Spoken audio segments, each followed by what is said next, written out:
What's good? What's good? What's good? What's good? What's good?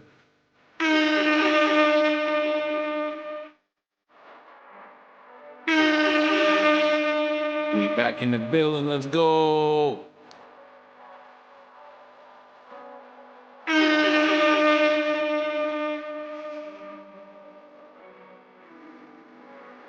Now we had some technical difficulties last stream. We had to end up prematurely. Bits says hi. What up, Bits?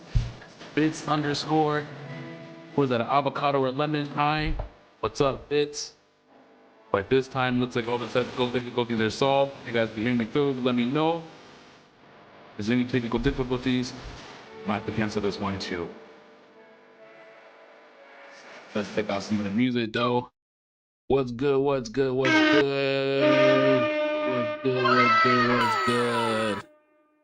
So we got quite a bit on the docket today. Let's change the scene. Quite a bit on the docket today. We got to get into some Luka news. Luka Doncic. In the last video, I was reporting about Luka Doncic, his coach for the Slovenian national team, revealing, accidentally that Luka Doncic would be signing an extension with the Los Angeles Lakers. We have some LeBron news to get into. Jeff T talked about LeBron potentially taking steroids, so we have to cover that as well. We got some Kyrie Irving news. Kyrie Irving is streaming now, if y'all don't know. So he talked about his time with the Nets, and he was reacting to the LeBron's podcast where we had both Steve Nash, the coach of the Nets at the time, as well as Kevin Durant, his teammate. So we got a lot to get into, and then we also got a video with Dwyane Wade at the end talking about his career trajectory if he didn't get a bunch of injuries throughout his career. So what up to everybody who's watching, man? Finally got some of this audio to work again. Been spending the last 30 minutes trying to figure this shit out, man. This shit is ridiculous. Let me know if y'all can hear the sounds. What's good? What's good? What's good? But we got quite a bit to get into today, man. So we're going to go ahead and start off the story, man. And what up to everybody? Okay, so the first thing on the docket we got right now, man, we got the Slovenian national team head coach seemingly revealing that Luka Doncic has signed an extension with the Lakers or plans to sign an extension with the Los Angeles Lakers. Now, this is huge news for a couple of reasons. Number one, it shows that the Los Angeles Lakers got a plan to move forward after LeBron, and that's huge news. So we're going to go ahead and get into that right now. So Luka Doncic, Slovenia's national team coach, seemingly reveals extension agreement with the Los Angeles Lakers. Let's get into that right now. So in one of the funniest ways possible, news has come out that Luka Doncic is set to sign an extension with the Los Angeles Lakers.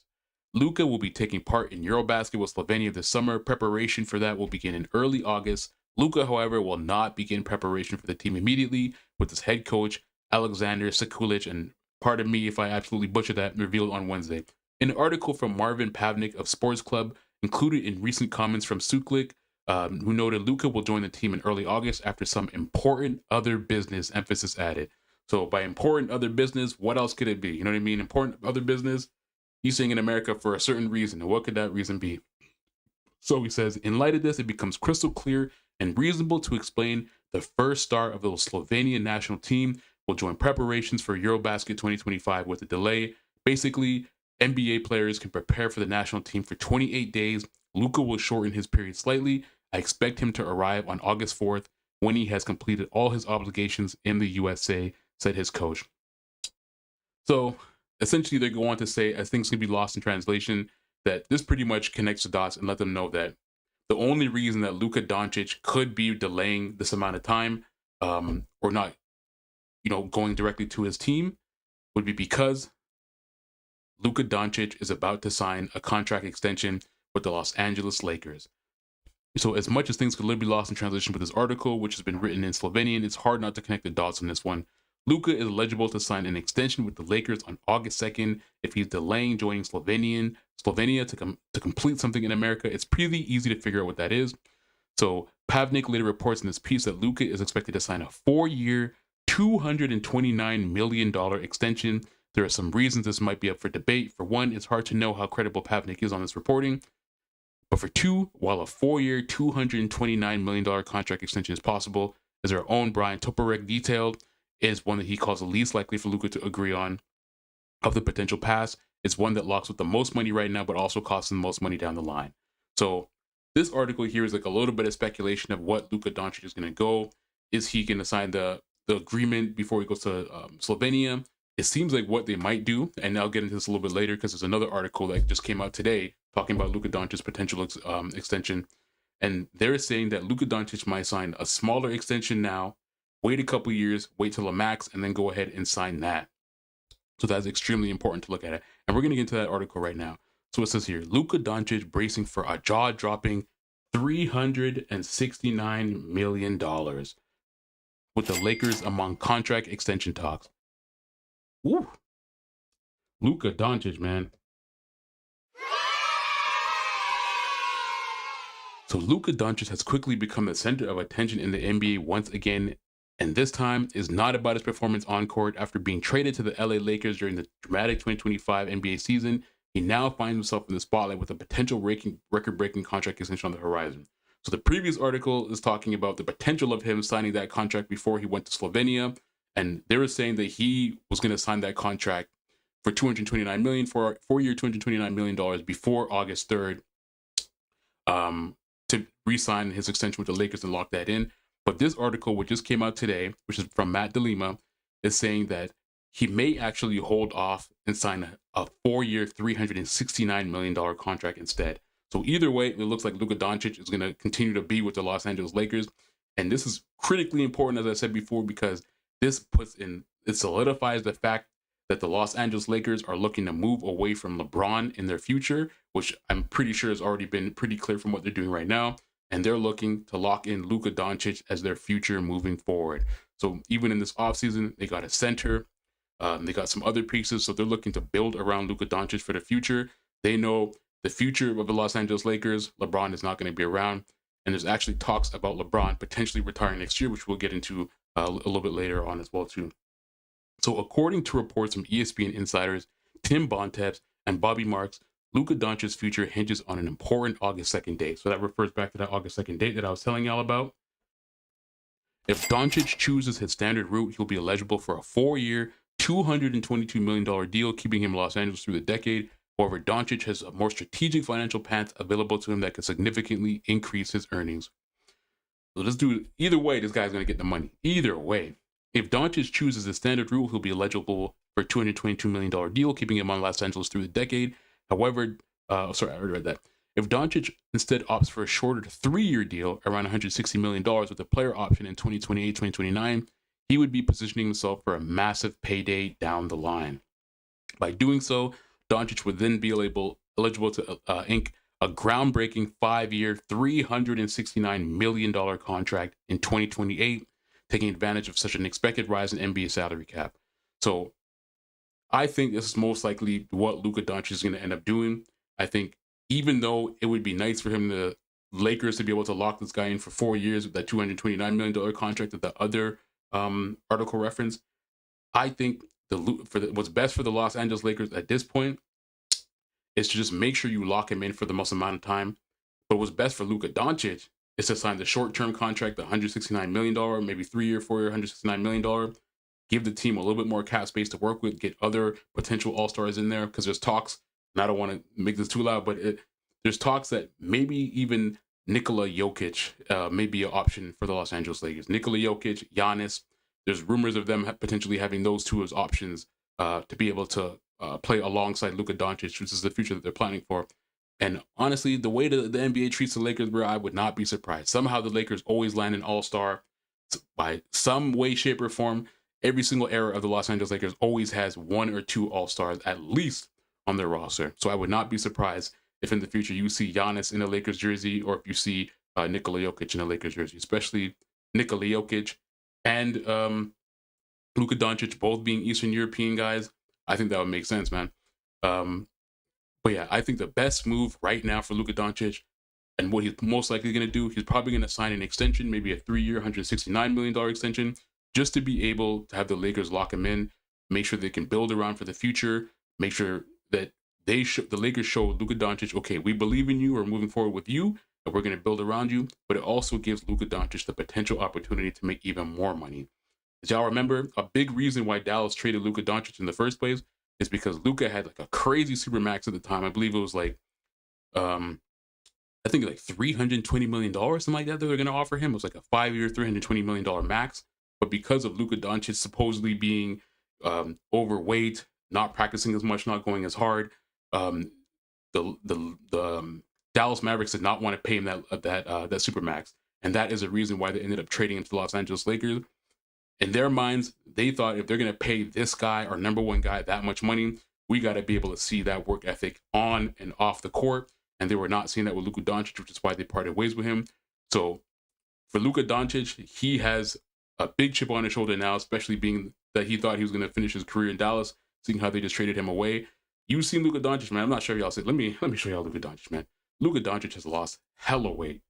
Luka Doncic, weight loss.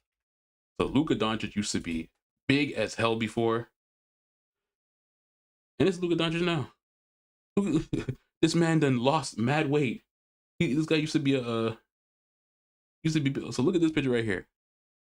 Okay, they're going crazy with that.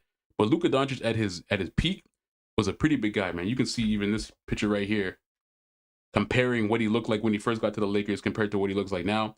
That is a huge difference between Luka Doncic before and Luka Doncic now. So supposedly from everything that we've been seeing, he's been taking a lot of the training, a lot of the diet extremely seriously. He has a chip on his shoulder because he feels like the Dallas Mavericks disrespected him by calling him a fat ass, essentially saying that we don't want to give you $300 million max because you're a fat ass, essentially. So for Luka Doncic, he's been doing all the right things, and I think the Lakers are going to reward him with a long-term contract because of that.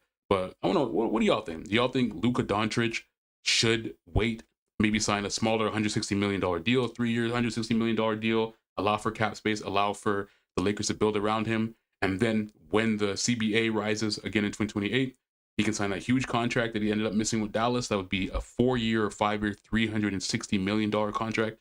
Either way, man, like Luka Doncic is going to make that money back, and potentially they could build a championship team around him too. So it might be all W's for Luka Doncic.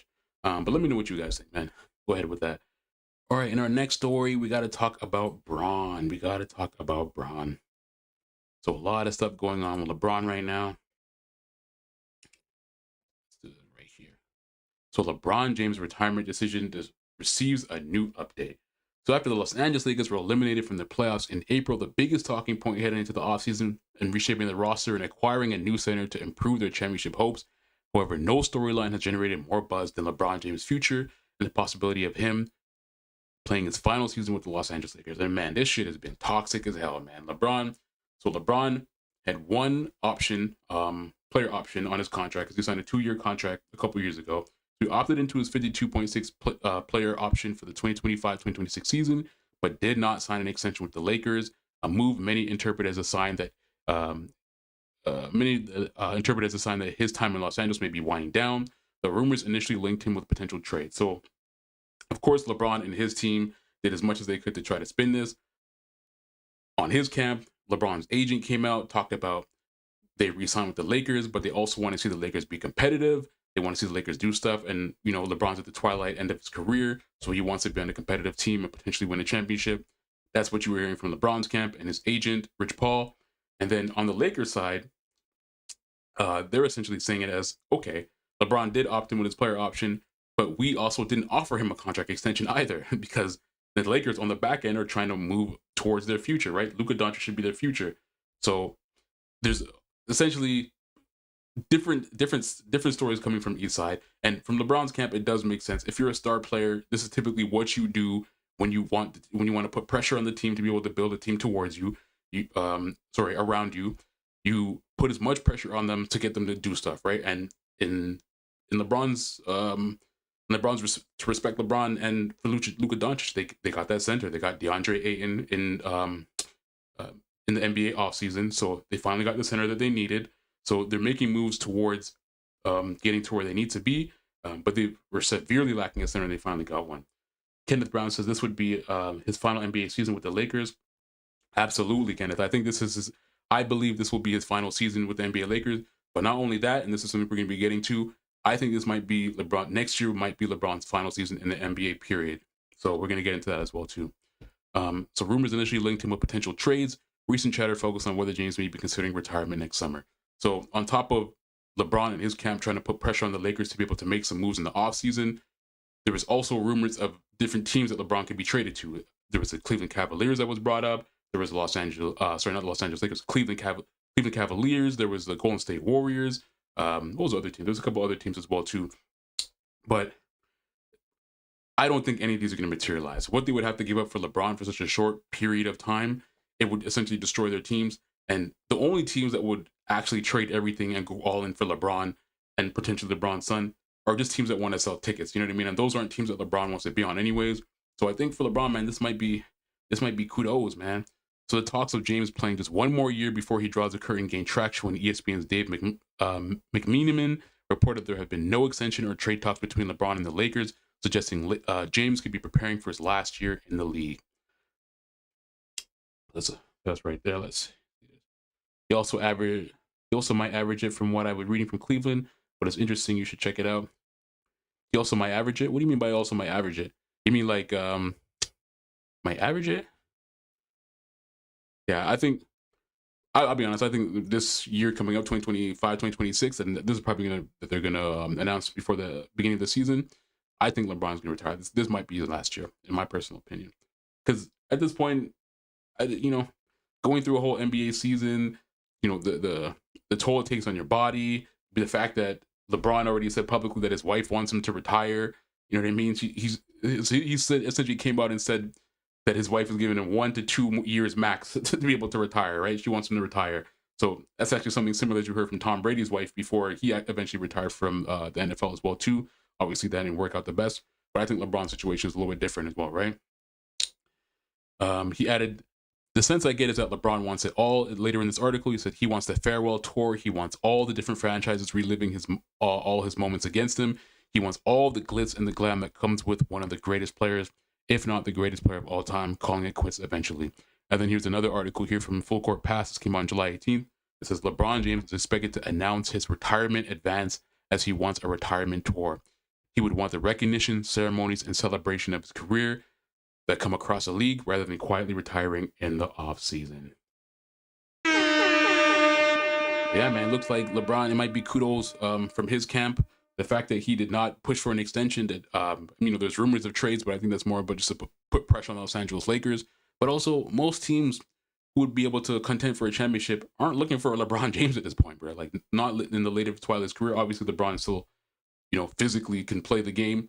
But at this time, I think a lot of NBA teams have smartened up. I think the super team is a thing of the past, and you're looking at putting the right pieces around your team. And for you to go all in on LeBron James, who might just have 1 year left in the league, it just doesn't make sense for most teams. So most GMs, unless they can just trade away some garbage or whatever like that for LeBron James, they're not going to be doing it. Should that be the case, it would align with how other legends ended their career. The late Kobe Bryant announced his retirement a few weeks into the final season and was honored by fans and franchise league throughout the year.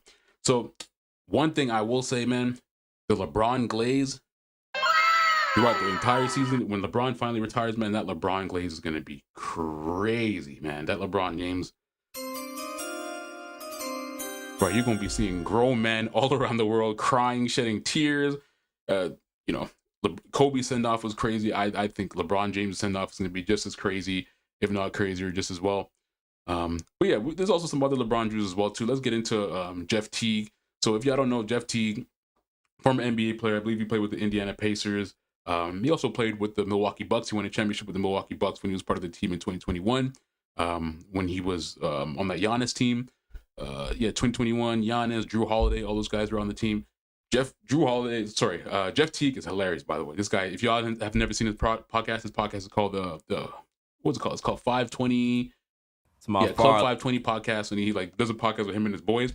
Anyways, he talked about LeBron recently, and this is what he had to say. And this actually he was on steroids, bro. He had to sit out. He was on steroids for real. Like Miami. So he made the accusation that LeBron James, when he was on the Miami Heat, was on steroids. Let's see this. Miami Heat, bro. He was on steroids, bro. He had to sit out. He was on steroids for real. Like legit was on steroids, bro. Allegedly. But like he had to sit out. Y'all remember that though? They started testing for HGH, and he had to sit out. Like he said his back was hurt, and he sat out for like 3 weeks, and he came back skinny. I was in the league. I remember. And he came back. He was crazy though. Miami Heat, bro. He was on steroids, bro. He had to sit out. He was on steroids for real. Like legit was on steroids, bro. Allegedly. But like he had to sit out. Y'all remember that though? They started testing for HGH, and he had to sit out. Like he said his back was hurt, and he sat out for like 3 weeks, and he came back skinny. I was in the league. I remember. And he came back. He was crazy though. Miami Heat. So Jeff Teague is saying that LeBron, when he was on the Miami Heat, they were testing for HGH, which, if y'all don't know, is a type of steroid. And he said, as soon as the league started testing for HGH, LeBron was out for 3 weeks. 3 weeks, got mad skinny.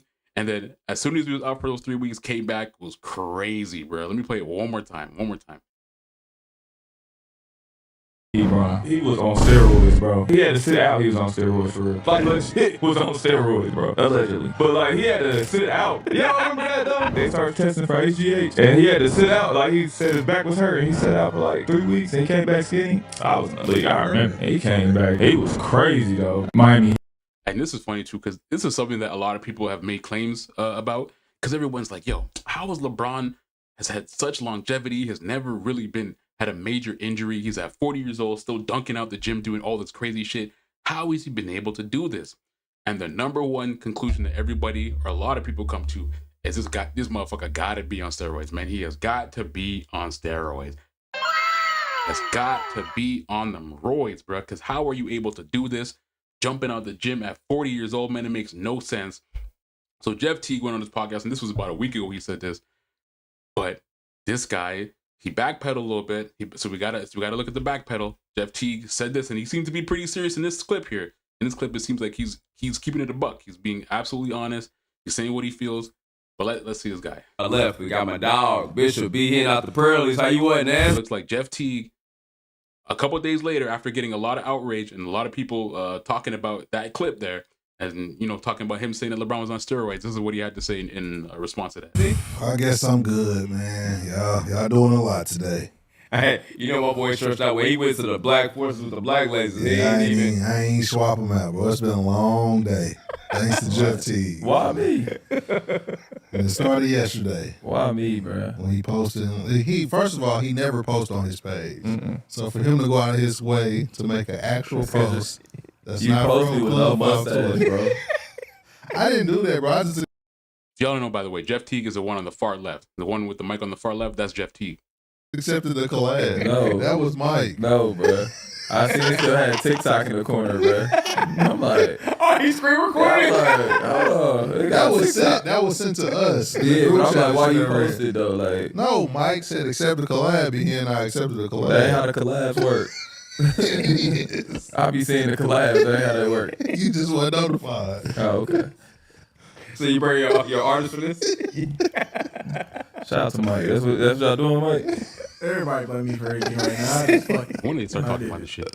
Now that I use Monday service, Oh my AI God, makes goddamn solving commercial, tickets man. my Let me speed form it of up and get to the meditation. part where we start talking about it. Shout out to the guy. Yeah, on the way in, you know what I'm saying? It's a black truck house. Bro, it was a joke. Black ass. Man, Back up. listen, bro. We was only on Clutch Sports for 2 weeks, man. They didn't kick me off the clutch, bro. Listen, bro, it was a joke, bro.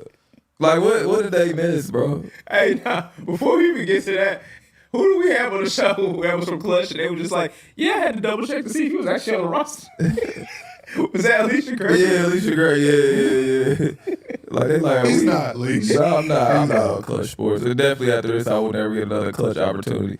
Because y'all take everything out of context. We were literally giving LeBron praise of how dominant he was. Yeah, y'all wasn't really watching the show, and I mean that's why shit get clipped up though. Like, And So they're saying y'all weren't really watching the show. Y'all got this shit clipped up. Let me go back to the clip. Let me see what y'all think. Do y'all think he was joking? Does this sound like a joke to y'all? He was on steroids, bro. He had to sit out. He was on steroids. Now, I will say in the beginning, it does sound like he's glazing a little bit, so I'll give him that. But let's see how he says it, though. Like, legit was on steroids, bro. He was on steroids, bro. He had to sit out. He was on steroids, for real. Like, legit was on steroids, bro. Allegedly. But He said legit on steroids, then he says allegedly. Like, he had to sit out. Y'all remember that, though? They started testing for HGH, and he had to sit out. Like, he said his back was hurt, and he sat out for like 3 weeks, and he came back skinny. I was in the league, I remember. And he came back. He was crazy, though. Miami. He said he was legit on steroids, had to sit up for 3 weeks, and he said allegedly. The reason why you say allegedly, if y'all don't know, whenever there's an allegation, is that so that you don't get sued. You know what I mean? So he put that allegedly in there, which lets you know. And he looks straight faced, man. He looked absolutely serious. So I don't know about that, man. I'm not. What I assume happened is that Jeff Teague got mad phone calls after that shit went out and that shit went viral. He got mad phone calls probably from LeBron's team, from Clutch Sports, from Rich Paul, from the NBA, probably even a whole bunch of other people. Because, bro, you can't be talking about the Golden Boy like that, especially not if he's about to retire as well too. You can't be doing that, man. So I think he definitely pulled.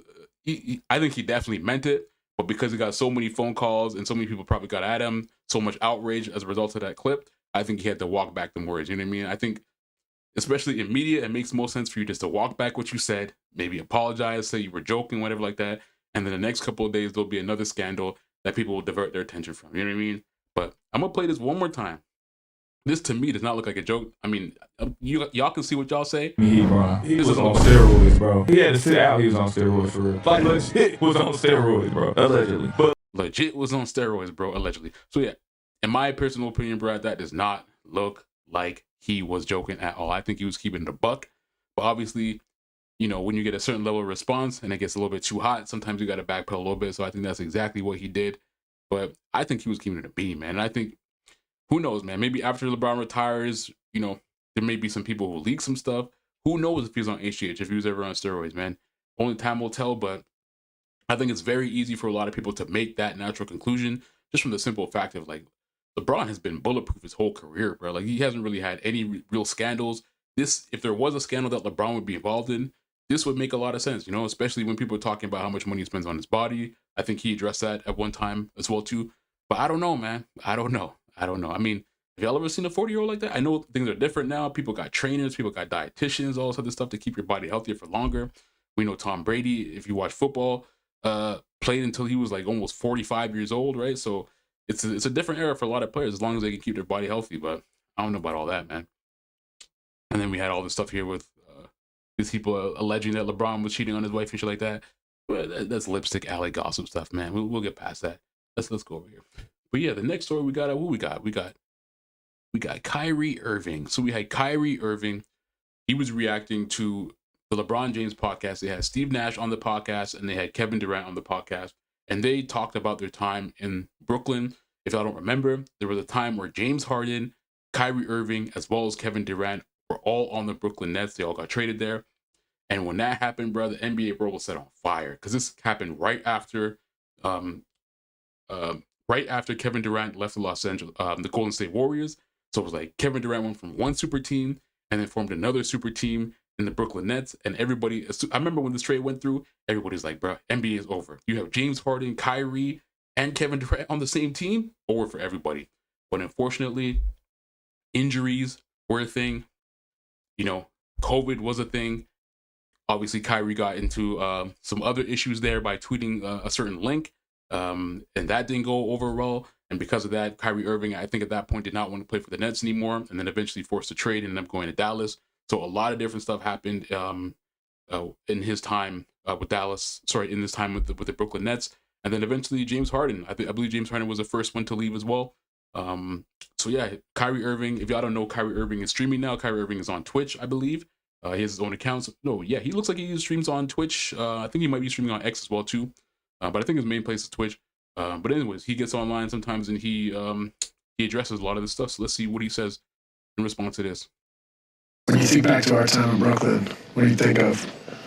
I had just signed that deal. You had just signed the deal. But I feel like we were secure, but everything else around us was going.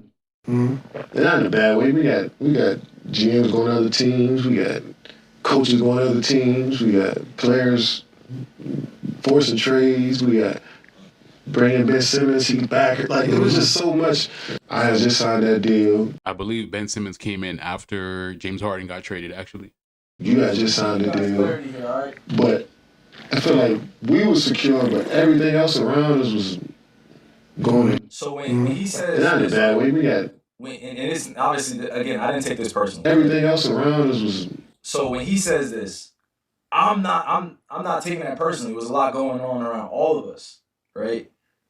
But how Steve ended up becoming our head coach, I'll let Kay answer that, right, when he's ready. But I already had my own thoughts on how the coaching situation was going to go, right?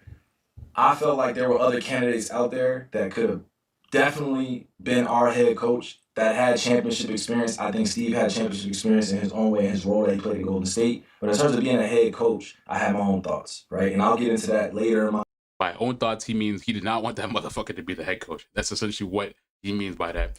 Another thing to remember, too, is that during that whole COVID situation while Kyrie Irving was with the Nets, Kyrie refused to take the vaccine as well, too. And obviously, everybody has their own opinion on that. Kyrie is free to do what he wants to do with his body. And, bruh, if I believe that I don't want to take that shit, I'm not going to take that shit. And that's essentially the stance that Kyrie Irving had. And the NBA at the time was saying that if you did not take that vaccine, you were not able to play. So Kyrie Irving took that stance along with the tweet, caused the issue. And if you know, you know, when it comes to the tweet that he reposted that caused the issue. So there's a lot of stuff going on in the background during that time when Kyrie was with the Brooklyn Nets that I think rubbed him the wrong way. And I don't think he was a good fit for that organization at all, bro. Kyrie Irving is a very free-spirited person, has his own opinions, very strong thoughts. And, you know, he's not afraid to clash with it or to really go with what he believes in, you know what I mean? And I think that rubbed the Nets ownership the wrong way. So I think he's doing a lot better in Dallas. Anywho. My documentary, but I'm just saying I had my own thoughts. And when Steve became our head coach, he even admitted to me that he had his own reserves on coaching me, and I had my reserves on him being coached by him. So we had already hashed that out, but I'm not going to sit here and pretend like, yeah, it was all easy around just everything in Brooklyn. We're one of the most watched teams now because we have all-stars, MVPs on the team. We are in New York City, in the media capital of the world. You just got to walk a little bit different. And I wasn't ready to walk that walk, and I don't know if I can't speak for them, but there was a lot going on, just not within the team, but just Brooklyn in general, the Nets. I've recently come to learn that a lot of founders and marketers don't quite know how to look up their competitors' marketing strategy. Another thing to keep in mind, this was Steve Nash's first time as an official head coach in the NBA. So it seems like Kyrie Irving, especially getting these three together, wanted someone with a little bit more experience, someone with championship experience, which is what he said, who could potentially take him to a championship and get there a lot quicker. Steve Nash, he'd been unproven in the NBA. Maybe he might have been an assistant coach somewhere. Maybe he was still around the game. But in terms of being an NBA coach, NBA caliber coach with NBA caliber experience, who could get y'all to a championship, that was not it. So it makes sense from Kyrie's perspective, especially leaving from Boston, where it wasn't really the best, and then being on the Cleveland before that, where he actually was on a championship team. Bro, you went from Cleveland, it didn't work out. You went from the Cleveland to Boston Celtics. Obviously, we know how that ended for Kyrie Irving. That did not end well either. Bro, you want to get back to that championship, bro. You want to be one of them guys in there. James Harden obviously has never won a championship before, so I'm sure he was thinking the same thing too. But the Brooklyn Nets eventually went with Steve Nash. Mm-hmm. You know, I didn't feel like it was going to shit, but I felt like there was just a lot of structural change happening that was very quick, and he's coming off an Achilles tear. You know what I'm saying? He's coming off an Achilles tear. I forgot about that because Kevin Durant was with the Golden State Warriors a year before. And in the year before, they went to the NBA Finals. They faced the Toronto Raptors. And I believe it was Game 5 or Game 6. I think it was Game 5. Kevin Durant suffered his Achilles tear. Eventually, the Toronto Raptors would go on to win the championship in 2019. Right? And he's trying to get back into who he is. And I'm like, I'm ready now. This was the season I had my 50-40-90 where Steve's head coach. You know what I'm saying? We're having a great season. But at the same time, everything is just pretty much like easy, right? Everything's pretty much easy. Like everything's easy, everything's going. Then we trade for James, everything starts, improving and things of that nature. But during that season, I had a breakdown where I went through some things at home, went through some family stuff that I had to address, right? And I ended up not going into work for a certain amount of time, and I got killed for that, right? And everybody was like, yo, where's Kai at? Where's Kai out? And in between that time, Karras, Jared Allen got traded, and others got traded. Torian got traded for James. Not for James, excuse me. We ended up trading Karras, Jared, and then we got James right? And then it kind of just started, like, think about it. Think about when you get James, Kyrie, KD on one team, then you add in all the other complementary pieces. It just, for your first year, your second year, that's impressive. You know what I'm saying? That's impressive. No, again, when I had my 50, 40, 90 season, did I want to leave the team the way I did? Hell no. But again, I take my accountability for not being in the greatest space mentally, physically, emotionally, you know? So I didn't know how to even express that to them at the time. Like, yo, that's how I was feeling, this is what I'm dealing with. It was just kind of like me, isolated, being recluse, like, y'all don't really understand what's going on. So we got GMs on the team, we got coaches going. And I'll say that's fair of Kyrie Irving to, be man enough to be able to admit that, I was not in the right headspace. There's a lot going on, family stuff going on as well, too. Man, that Brooklyn team was a shit show, man. Absolute shit show. And they traded the house for that, too. I mean, they got rid of a bunch of first-round picks they had. They had a relatively good team in Brooklyn before they made it to the playoffs, before they traded for KD and all these guys. But as a GM, it makes sense, man. Like, you're a new GM, you're in there, you want to get the big fish, right? Like, you want to show the people who hired you, listen, man, I'm doing a great job. And what other better way to be able to show that other than to get KD, Kyrie Irving, and James Harden all on the same team? Three guys maybe in the prime of their career, maybe not so much for KD because he was coming off an Achilles tear, but to get these three big names, the biggest names in the NBA, three of the biggest names in the NBA, all on one team, that's crazy for a GM. The team. Yep, and he's talking about coaches on the team. Ime Udoka literally went to the Boston Celtics after coaching with us. That was crazy, bro. That was crazy. We had Ime Udoka literally go to Boston the next year. Like, you got coaches leaving other teams. And it wasn't anybody's fault. It's just opportunity. But we're in the same division. Can you imagine going against the coach that literally saw all of our strengths and weaknesses, and now we're playing against them? That's crazy. The fact that they had Ime Udoka on their team as an assistant coach, and they did not even hire that motherfucker to be the coach leading up when they had an opening, man. It's crazy. You know what I'm saying? So and Ime Udoka is a phenomenal coach. You've seen what he did with the Boston Celtics in 1 year, and now you're seeing what he's doing with the Rockets, man. Ready for us. Ime had them ready. Had the Celtics ready, dog. When we played them in the 2022 playoffs, shit got wild. Shit got wild, y'all. For sure, shit got wild. So we had a lot going on. Katie is right. That's what I'm saying. When I said I'm gonna address this on stream, it literally was just about doing this and having fun with it and letting people know. Okay. Letting people know like what it is. That whole Nets Big Three era. By the way, Nets World. You probably won't give me any credit, but Nets World, that's definitely something I came up with. But it's okay. Nets World probably was existence before I came up with. That's fine too. But when I started calling it Nets World, everything like that started going up. All right. So when James got traded for Ben, I don't think we knew the landscape of where Ben was at, right? I don't think we knew where Ben was at. So when that trade happened, it shocked a lot of people. It shocked me. I was talking to James one day. I'm like, shit, bro, we about to win these championships. And it was like a day later, asked for a trade. I was like, oh, shoot. Damn, he's saying that James Harden, he was talking to James Harden the day before he got traded, saying, hey, man, we finna go win that chip, man. We finna get that chip. Let's go get it. Day after, asked for a trade. So it seems like James Harden wasn't really happy with the direction of the team. But I don't know if he was making that vocal, because for you to be, you know what I mean, seemingly okay with everybody, and at that time it definitely was a shit show. But you wanted out, man, and eventually he dipped out. Okay. Shit like that now. Okay, I can't be mad. I'm not gonna ever be mad at someone doing what's best for them. Right? And shout out to James. Right? And I've had my conversation with James, and I told him, I said, bro, I understood completely what you were doing. Because it was a shit show, gang. You're in the middle of the season, you're unsure about what I got going on, you don't know what the next portion of your career is going to look like. It was crazy. Things are going on, so you have your questions, what contract you going to get. Because we're all max deal players at that point. Me, James, and Kay are all max deal players. We are all... That's another thing. There's only so much money to go around, man. So James Harden, James Harden about his money. He's used to being a number one guy. He wants that max deal. Worth whatever we're about to get paid, right? I'm going to say that out loud.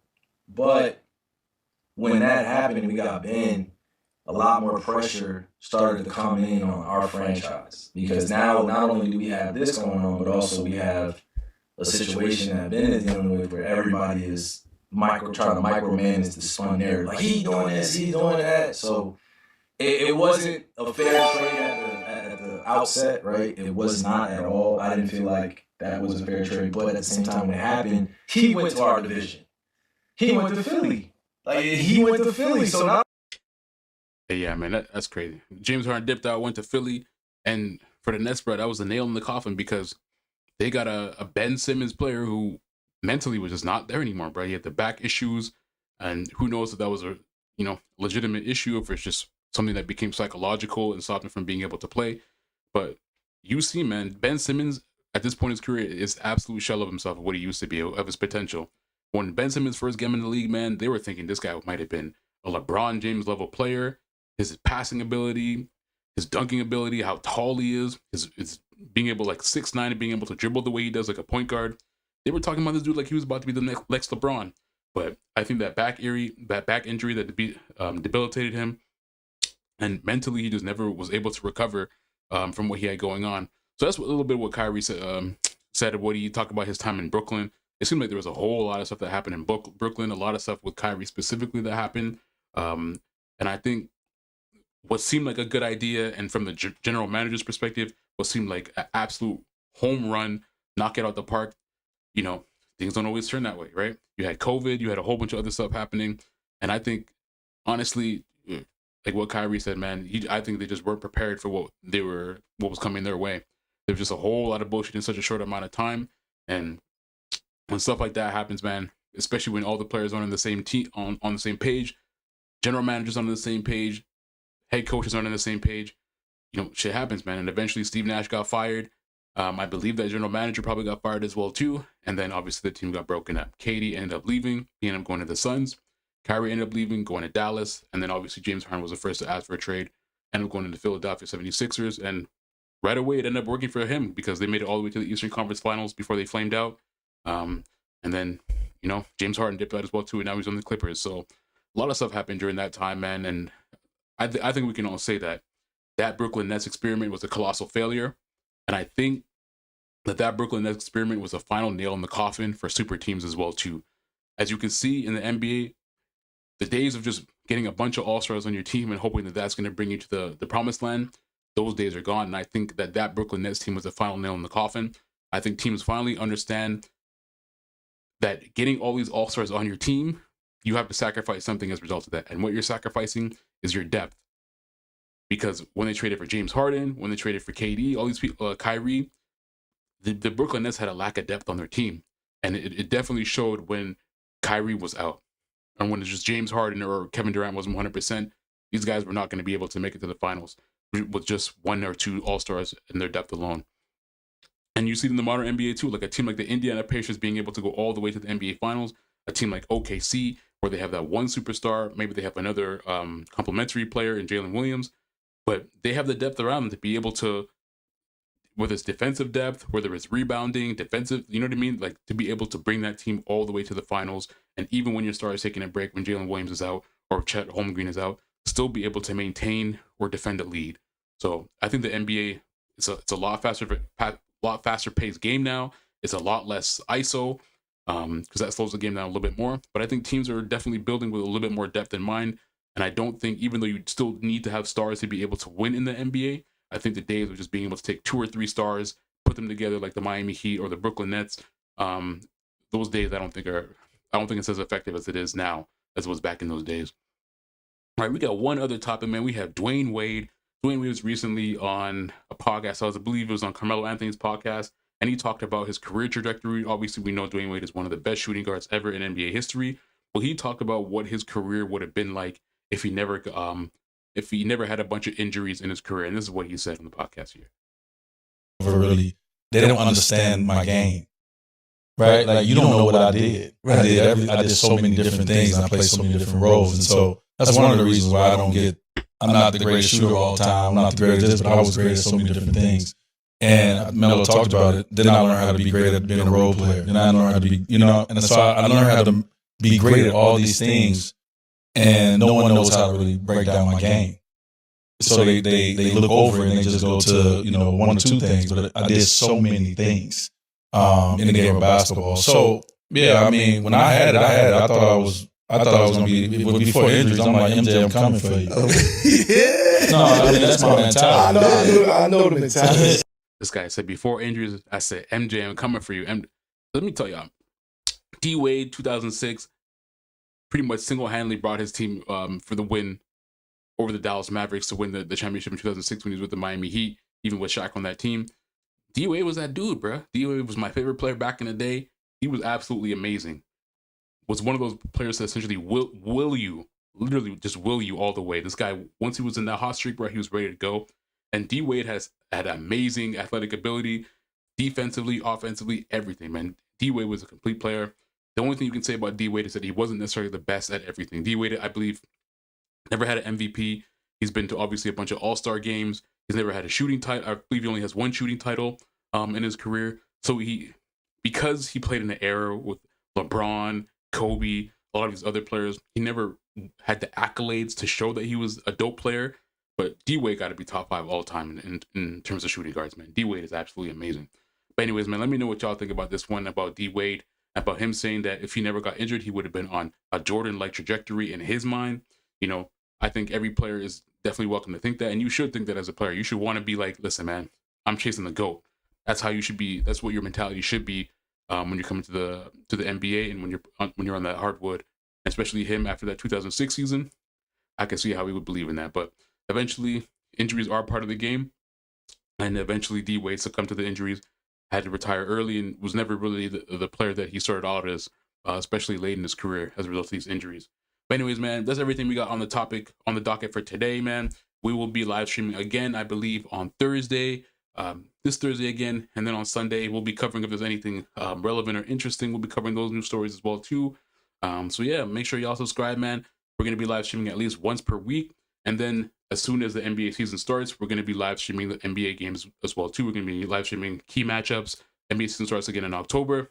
If it's preseason, we'll be live streaming some of those games as well too. But we're gonna keep it a loop, man. Anyways, man, appreciate anybody who's watching, and we'll be out, man. We're out.